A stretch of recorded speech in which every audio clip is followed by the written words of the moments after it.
we should actually showcase it in the video, but we should give solutions. Trying to change my car, change my watch, just want to earn more money. And that resulted in a wrong investment, actually. Hi guys, welcome to today's show. I have a very special guest, Melvin, with us today. Thank you so much for joining us, Melvin. Hey, glad to be here, Josh. You know, Melvin, I wanted to share with you this. When I started my YouTube journey, I looked around for inspiration. I was looking at legal side, travel agency side, and real estate side. And yours really stood out. It's amazing what you've done. Right, so thank you kind of gave me the belief that, I can find customers also online. And I would like to use this chance to thank you for that also. Okay, all right. Today I have questions to ask you also, Melvin, on your journey. Right now you own, in my opinion, one of the nicest real estate marketing agencies around. But backtrack in your starting journey, when you just completed school, how do you stumble into real estate? My entrepreneurship journey was a little bit different. I started my first career as a prison officer first. Yeah, and that was actually after I completed my second year in my uni. So I didn't do well for my A-levels. I went to a private U. My family's background was more average in a sense, and we have to do a lot of part-time jobs, partially subsidize our uni so that there's not too much stress on our parents' side. So tuition were very common.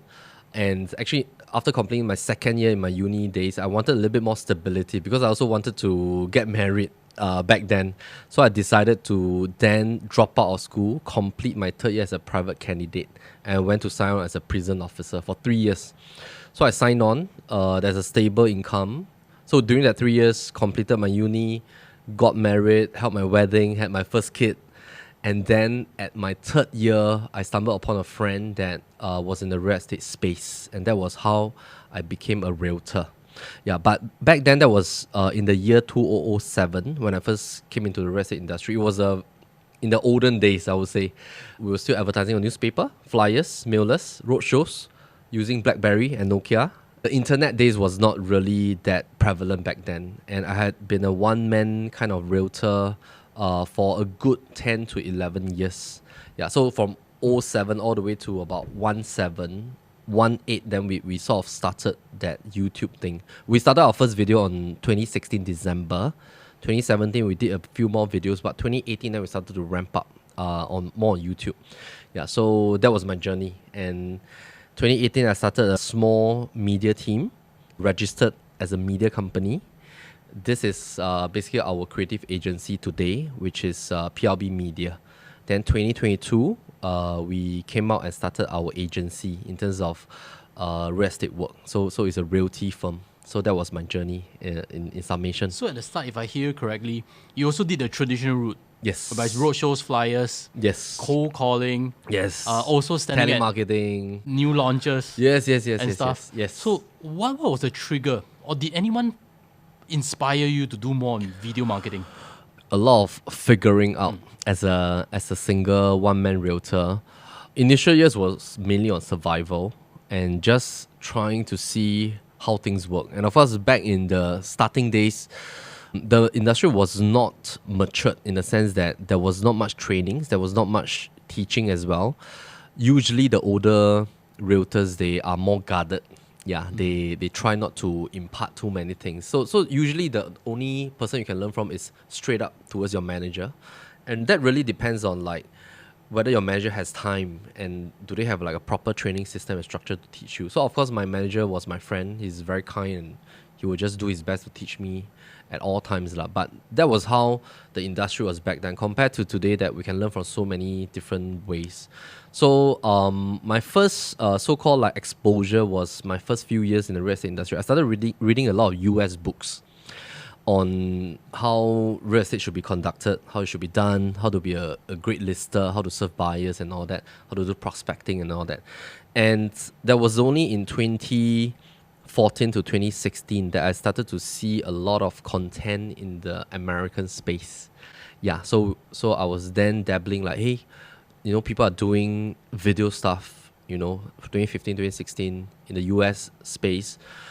People are starting to show homes, but they were not talking much. They were maybe just saying a few lines to show homes. There was a lot of like gimbal movement, but very little presenter format. Then 2016, 2017, there were a lot more US realtors that was doing it. So I was thinking like, how can we bring this to Singapore? How can we do it in a Singapore style and make it like more authentic? The ultimate product that I was thinking back then was that could it be done in a way that when somebody watch this video, they feel like they're seeing the real person in that home. So that was just the beginning lah in 2017. So along journey, looks like you have delved deeper into the technology side to make it super nice in terms of presentation. Yes. And every leg up, you feel, is there like a differentiation value if you can make the video better and better and it creates more results? Yeah, so 2017 when we started, it was the realization from actually like a business mistake that we had, myself and my partner, that was like in the year 2013 back then. So like when we started as like very young realtors, we were like extremely ambitious. Yeah, so we were ambitious in a way that, you know, we want to do like a lot of things. We want to like get wealthy very fast. You know, we want to like earn a lot of money, chase after the next deal. And the main purpose was just to earn money. So I would say like 07 to 2011, 12, the first 4-5 years, it was like a stage of like just trying to like, you know, what's the next deal we can close? How much can we earn? And all that kind of stuff. Then I think all this sort of like caught up because when we started in the industry, the things that was taught to us and things that we learned on the streets were basically not very ethical. Yeah, so we were also, because of greed ourselves, we sort of like were looking at customers as just like the next deal. Yeah, so we didn't really think about customer journey. How do seller feel? How do home buyers feel? And what do they really want out of this service? So we're just looking like, okay, how much are you worth? Right? How much is the commission size? And we are looking at one-time businesses. So that was my first 5 years as a realtor. It's just chasing after the next deal. Then because of a business mistake, it really woke us up. And there was a few events that happened. Of course, the first one was that I started to think and ask myself, if one day my kids grow up and then they start to ask me, Daddy, are you proud of your work? Can you share with me how you conduct your business? Then can I tell them? Yeah. Second thing is that I start to think about like, can I sleep soundly at night? Yeah. When I don't conduct my business well, or if I don't do it in a fashion that is like good in the eyes of the consumer. Then of course the third the third milestone was that that was also a time that I found my faith. Yeah. So then I went on the journey, like I read a lot during a 4 years drought period. We started to really think about customers as families. Then we think about customers like, if I'm a home seller, how do I want my home to be marketed? If I'm a home buyer, how do I want my money to be invested? Then we start to do all kinds of deals. Even rentals we also do. We don't care. Like, we just want to look at humans as humans. So that was like a journey of waking up. And I think that really gave me also more time to observe the market, to think about customers from start to finish. Like, how do they even find a realtor to represent them in the first place? What do they really want? And then I was looking at the whole space in Singapore, like, why are homes marketed like this? Yeah, why are homes only marketed through static photographs, not very good photographs taken on phones, and just like posting onto the portals, a little bit like how people sell things on Carousel. Yeah, so I was thinking, if I'm a home seller, what is the ultimate thing that I want to see? And then that reverse engineer help us to think about maybe video is the punch point. So I also chanced upon books like Niche Positioning, Category Positioning, how to really find that gap and then punch in. So we realized that home tour videos might be the punching point to really deliver a lot of value. So we started with like very simple 5-minute video, 3-minute, 2 minutes, with scripts that we memorized first. And we started with very simple equipment. And along the years, we tell ourselves that, okay, every year we have to upgrade this product. We must upgrade the home tour because this is our core product that creates the most value for the homeowner. And we realized also over the years is that it not only creates value for the homeowner in the sense that this allows the home to be differentiated. Yeah, because I always remember this term that I read from a marketing book is that in the absence of positioning, price is the only comparison. So if a property that is so unique and every home is different, every property is at a different level, different stack, different facing, different renovation as well, different sun direction, wind direction, and different project, different district. And if it's not differentiated, it is not fair to this unique product. It should be differentiated and it should be brought out with all the pros and all the cons should also be spoken of. That means we shouldn't wait for the buyer to come physically and discover the obstacles. Like, oh, this has west sun. The layout is not good. The room is too small. We should actually showcase it in the video, but we should give solutions. As we went through this 6-year journey, we realized that every home tour created, it is a unique positioning. There's only one video of this home in the whole world. It allows it to be exposed very quickly also to the entire audience.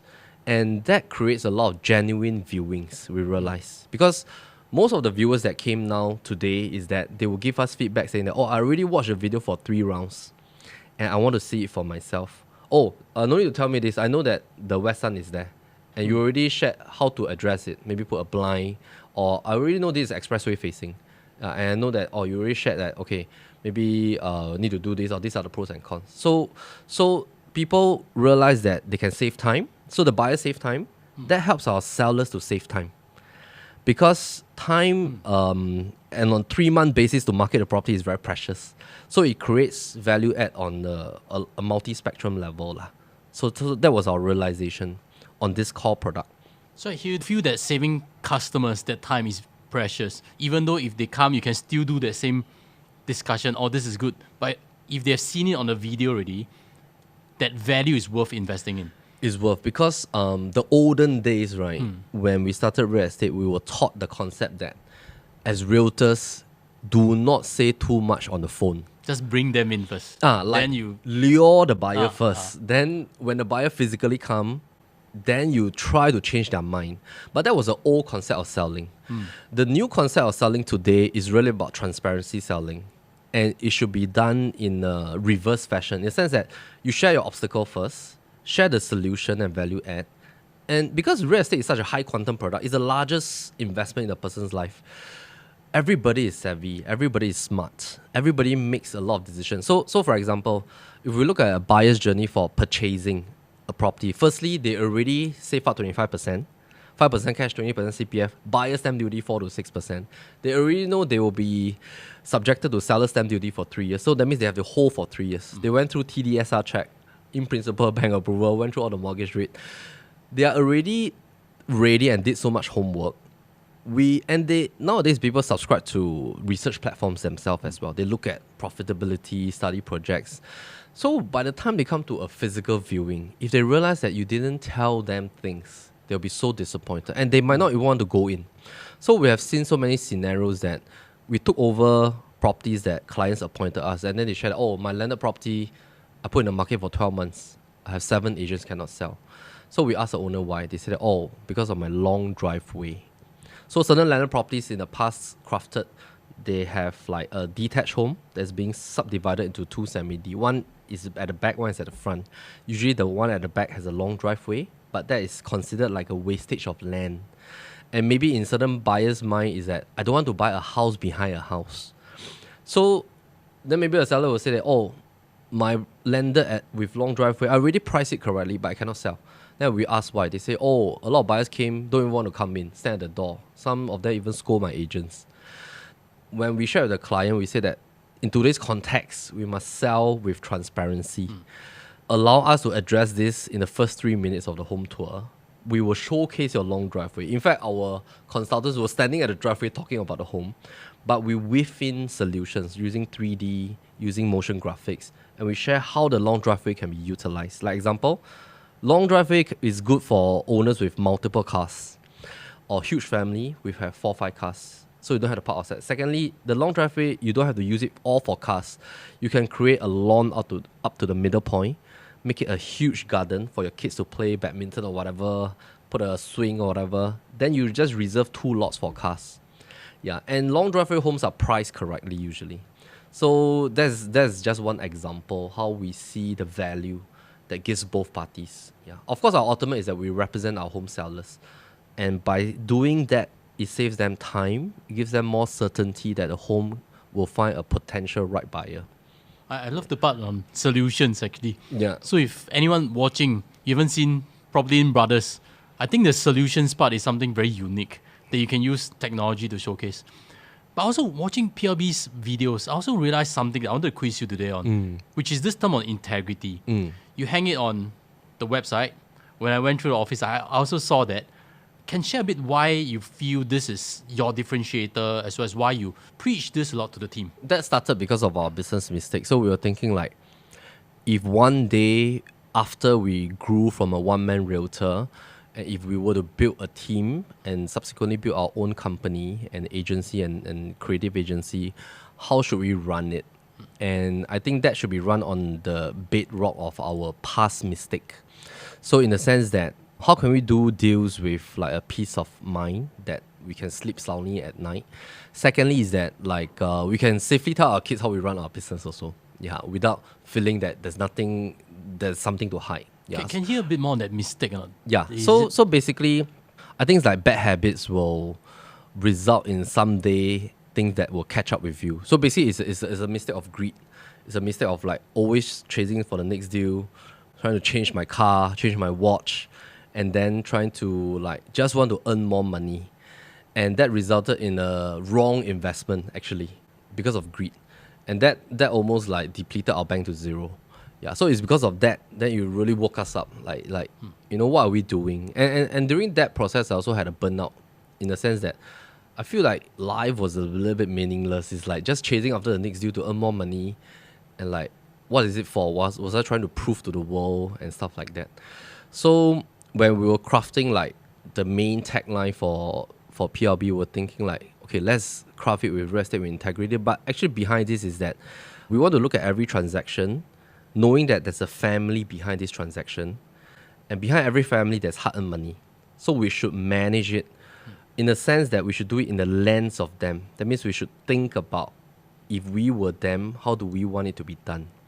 Yeah, but of course, along the years, we also realized like when we were talking about this, we don't want this to be just something that we hang on the wall.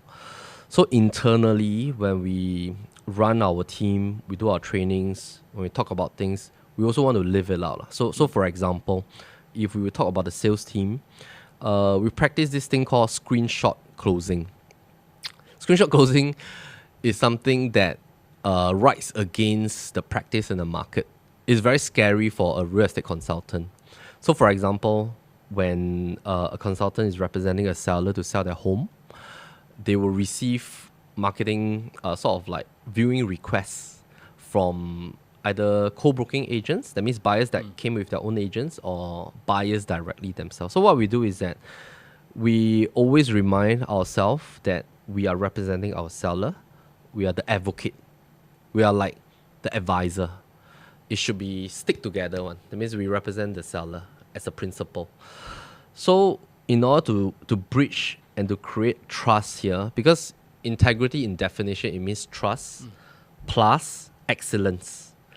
Meaning that if somebody trusts you with the business, firstly, they don't know you personally. But if they trust your brand or they trust your team, they trust what you're doing, they already give you like 50% trust. The other 50% is earned through your excellence in work. Meaning that we cannot just purely be honest. We have to be excellent and be experts so that it is fair for their time. So actually integrity to us means trust plus excellence. But coming back to this screenshot closing is that what we practice here is that our consultants, they screenshot offers together with the buyer's phone number and the co-broke agent's phone number to our sellers. So when we receive, let's say we're selling this home we're marketing at 2.5 million. If there's like 3 offers coming in, one is at 2.3, one is 2.45, one is 2.55, we just screenshot everything, send to our sellers. That instantly creates trust. Yeah, so the sellers know that, okay, this is transparent. You even show me the buyer's number, and I don't want to worry that my own advisor is working against me. So you're saying market practice, not every real estate agent does that. I don't know whether there are or I believe there are. Okay. I believe there are realtors that would do it, but this is against the norm lah. And that is also a way that when we crafted our agency in the past until today, we set it straight that we do this. Yeah, Okay. and we have to train ourselves to do it. Yeah, you don't have to worry about show handing all the offers to the seller, because that's what we are supposed to do, is to put up the offers promptly. In fact, this is the professional guideline. So might as well we just do it. Yeah. So a lot of realtors, they are probably a little bit afraid to show hand to their client because they scared that, oh, you know what, if my seller feel this way or feel that way and stuff. But it's according to the professional guidelines, so might as well we just do it. Yeah. Okay, so anything that promotes transparency Yeah. seems to be at the core of the company's values. Yeah, that's what we aspire to set out to do when we started. And of course, till today, we're still practicing it. Yeah, so we run like regular trainings and all that.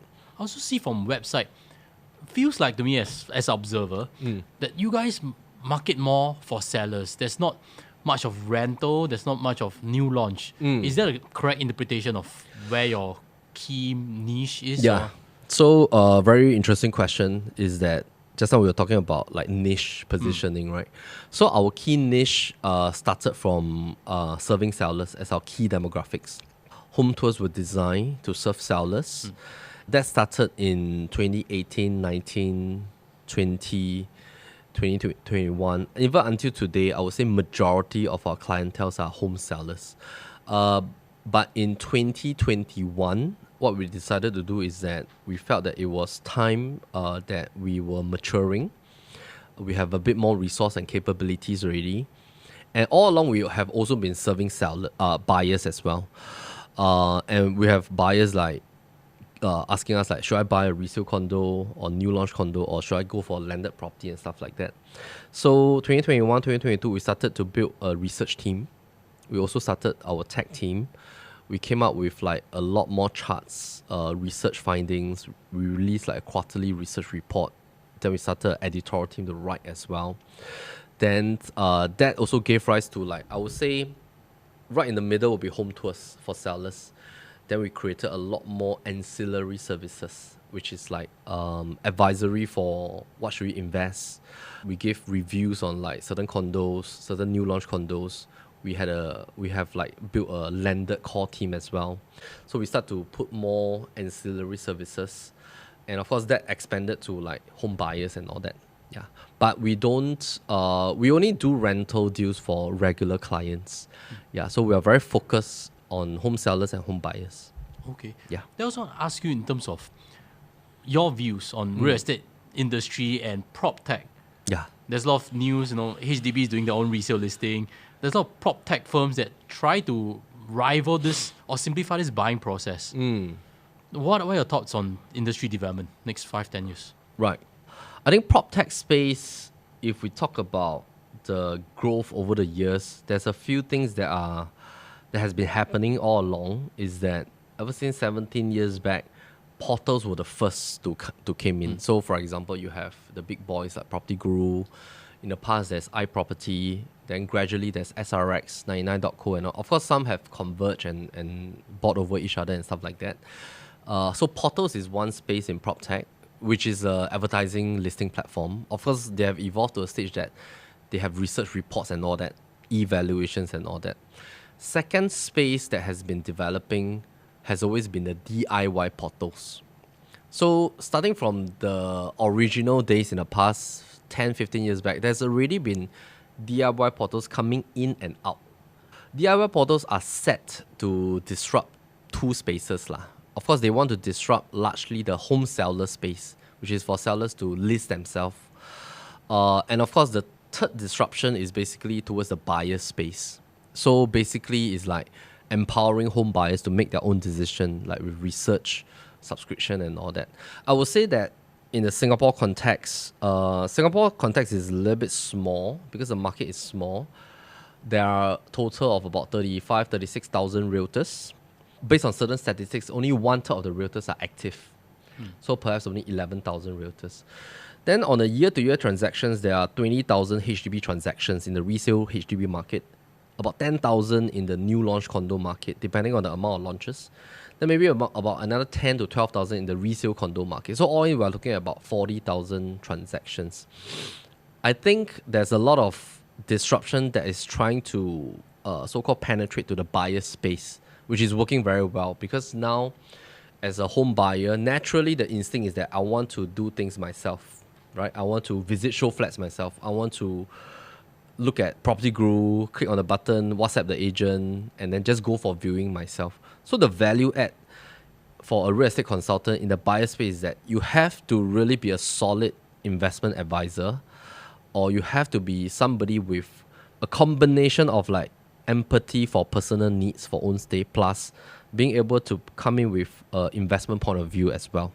So it has to be a combination of skill set. Like you must be able to analyze, look at trends, price analysis, entry point analysis, and then balancing the empathy factor for personal preference like near schools and stuff like that. Then the consumer will find that there's a need to engage you to be a buyer's consultant. So that one I think is heavily disrupted. So realtors really need to beef up on that portion if they want to continue to be in the buyer space. Seller space, I believe, it is the hardest to disrupt. Of course, if it is the government coming out from a portal point of view, that is a different ball game already. So I think that move for the HDB portal is really, of course, the message that's sent out is that homeowners now have two choices. They can also get their realtors to list on this additional platform. But I think the direction towards public resale housing is that because the main objective of government is that public housing is not for speculation, it's really for your own stay. It is not for you to have that lottery effect like the past. And even by removing the COV component in the past, by tweaking the valuation system, prices are still going up. And there's still COV component, right? Now, like you just look at any HDB properties compared to the past, even though it is aging on the Ballas curve, it's still going up. So how do we solve this continuous price escalation problem? And even now, the new BTO, 3 different types of property, like standard or whatever it is, that is going to take effect only in 15 years' time. So we still have 15 years to see price rise. And if they don't do something, the effects might be detrimental. And then maybe people buying resale properties, they will feel like they're always priced out. Then BTO, they have to wait. So I think that portal is meant to address this continuous price growth by having sellers being able to have the liberty to list themselves, match with potential buyers, and everything within that system for them also to monitor the pricing. So I think in maybe 10 years' time, the HDB resale as a business for realtors might be disrupted. Yeah, so maybe what will be left will really be, are you positioning yourself as somebody that has a marketing kind of like positioning? Do you have a content base? Do you have something that the portals don't have? Do you have like channels with your own subscriber? Because I can already list on the HDB portal, like what is the added USP that you have? So that will be disrupted.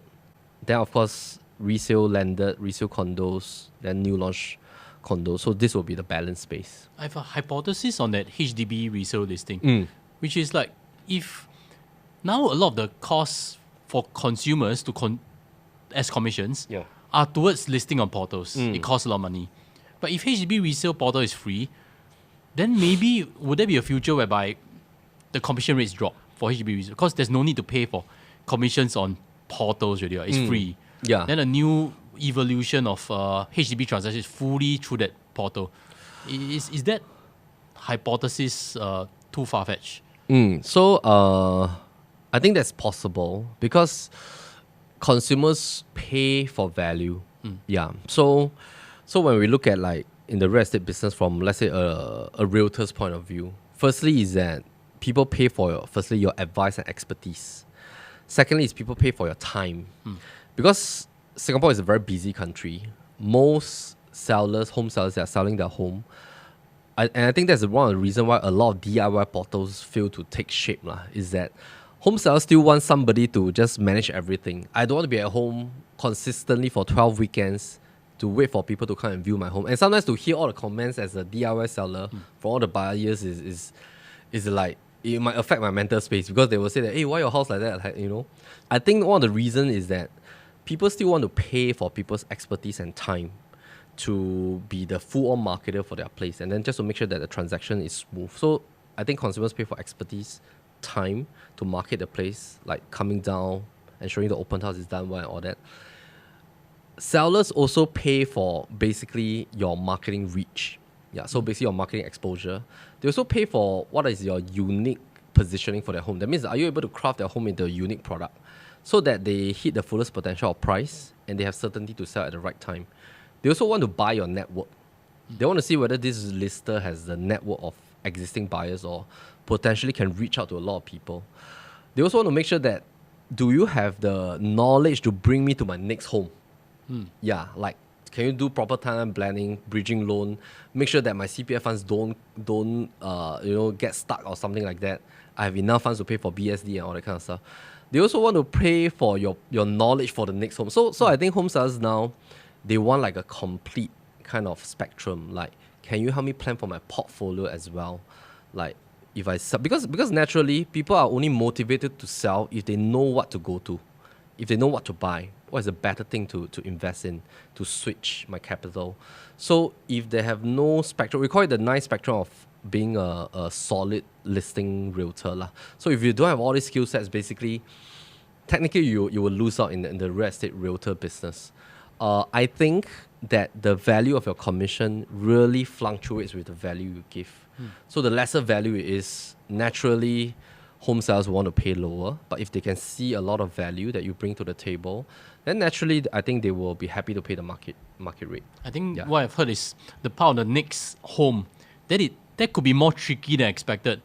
Because most people don't transact homes like every few years. Right? Yes, it takes experience to plan Yes. and to know blind spots, which is probably something that a good realtor should bring Yes. to the table. Yes. The value add. Yes. So maybe to this point, to round things up a bit, I want to quiz you also on the residential market. Could we hear firstly on something bearish or not? Could we go with something contrarian? Because most of the numbers right now look rosy. Yeah. Could we firstly hear something that's bearish as well as on the flip side, what could be very bullish? Because you do a lot of convention talks on how to identify. Yeah. So maybe one on each point, just to round things up. Okay, so maybe I bring back to like my journey.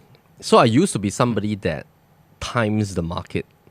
Yeah, so when I started doing real estate work in 2007, actually in my first few years, I got exposure to a lot of investors who hold on to multiple properties and they are still buying.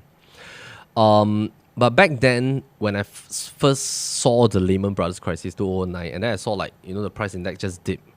Then those were the days that I was just very focused on selling and buying. That means I'm just like a transactor running the business. And as a self-employed, I'm just very focused on being a transactor, a marketer, going for viewings, helping my clients and all that. But I didn't study the market. I was not somebody that look at charts, analysis, trends, and never really think about real estate as an investment for myself. So 2009, what I did was that I sold my first property, my HGB, and then I timed the market. I went to rent for 1.5 years. That was the largest mistake because Lehman Brothers came down for about 6 months. It took a sharp run up, and it ran up all the way to 2013. 2013 was TDSR. Market came down a little bit, flattened it. That was the shift also in the way that on the sizes of how homes are being crafted. So that was actually the dividing point where we had larger floor plate condos to really quantum play. Yeah, so now condos are largely smaller. Average size in Singapore is about 900 plus square feet. Compared to Hong Kong, is about 480 plus square feet. So our average size of a condo is about 900 plus for a 3-bedder. So I only started to study the market in 2016 onwards while we were building content. So I think it has been about 8 years that I went a bit more full in-depth into research and all that. What I've learned over this 8 years is that I realized Singapore is a bit different now from where I came from. Lehman Brothers days, 2013 days. I realized there was a underlying effect is that the 15 rounds of cooling measures is now anchoring the price. So we are no longer speculative.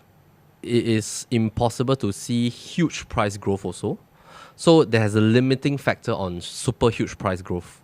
In the last 2 to 3 years, like 2020 until 2022, whereby you see like landed condos went up 20%. That was because of like the pent-up effect from the pandemic. And it was also partly because of QE that happened. in the US, and of course, like very low mortgage rates, and there was a lot of liquidity flooding into the market.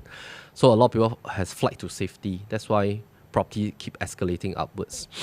But the 15 rounds of cooling measures created a lot of multitude of effects. Firstly, is that we don't see it would not be possible to see like 10-15% in a year, probably 5% in a year to beat inflation. Secondly, is that government cannot release these measures, because if they release, the floodgate will open. They will only release if really the price comes down. I think that we are on a stable growth on a year-to-year basis, because firstly, cooling measures cannot be released. Secondly, Singapore has really proven to be one of the best financial hub. Thirdly, sound governance. Fourthly, if we look at home ownership, 80%. Fifth factor, I think Singapore has a very different foundation in the sense that on a year-to-year basis, we have subsidies being injected into the public housing system underneath the surface. It is for a good intent, of course, like to give Singaporeans a hope to get their first resale, BTO. Resale grants 50,000 to 160,000, depending on income level.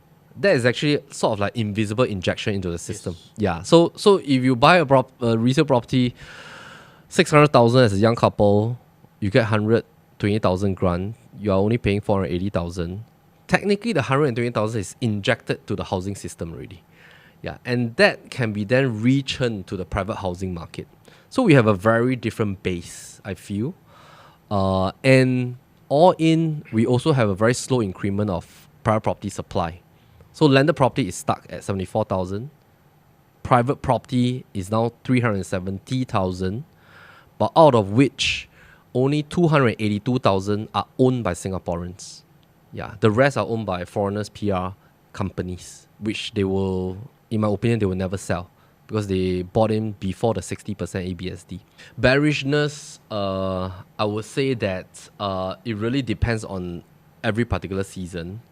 We have a few core fundamental advice is that if we are in Singapore and if we are a Singaporean, then we shouldn't time the market. Yeah, we shouldn't be out of the market because why? Rental is expensive. And in Singapore, with ownership rate at about 80%, it means that people who stay inside invested, they outdo people who rent. Yeah. So rental can be short term, but if it's for a prolonged period, which for example, it goes up to 4 or 5 years, then the cash that is being burned is really cash that is being depleted. And if you talk about bearishness, I think on three fronts right now, at this point in time, HDB prices are still going. Condos one is still at probably about 5% per annum. Landed is at 5% per annum. But in my perspective is that I think HDB pricing will definitely have a higher chance of stagnation because of a lot of attraction of policies, HDB portal, and government is always thinking of ways to make it affordable. So it shouldn't be on a speculative mindset on HDB homes. If you want to have like a more investment-centric approach, then it should be shifted to the private property space. But if you are trying to depend on your HDB property to be investment-centric, it will grow harder and harder for that to happen. Thank you so much, Melvin, to hear your point of view. No problem. As always, anyone with questions on our property segment, leave them in the comment sections and together we'll try to find answers for you on that. Thank you, Melvin, so much for today's show. Right. Okay. Great. See you.